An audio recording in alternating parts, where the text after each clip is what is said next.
To start, you're going to get a 500 or 1,000 milliliter bag of saline. I got a 500 milliliter bag because it will fit in my pressure bag.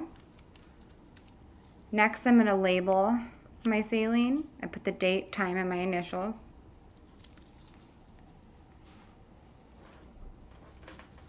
This is the tubing you're going to have for your A-line setup. You will find that on the Omnicell.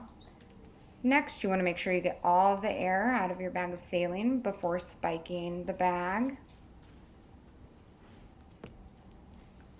I've actually already primed the tubing, you can see. So there's absolutely no air in the bag or the tubing. It's really important. It can lead to air in the artery, which can easily lead to a cerebral air embolism. Next, I am going to turn my stopcock off on my pressure bag.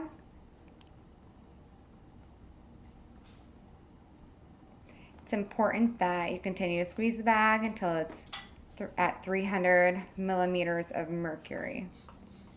The transducer actually knows the pressure of the bag, and that's why when the signal comes from the artery, the radial artery or femoral artery, it knows what the pressure is in the body. So you can see there, it's hard to see, but it says 150 and 300. The 300 is in the green, 300 millimeters of mercury.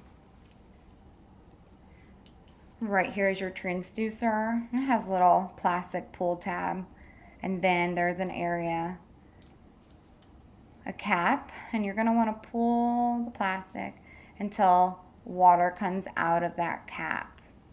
It's going to prime the tubing. You turn it off to what would be the patient. Next, you take the cap off. You don't want to leave that open. Your A-line kit will come with a sterile cap. You're going to replace the open cap and put a new cap on it. I also want to mention it's really important that you keep the arterial line set sterile even when you're drawing blood. This right here is your vamp. It's important to always have a vamp on your A-line setup. You can see it's locked. You want to make sure before you prime your tubing that it's completely locked. There's no air in it.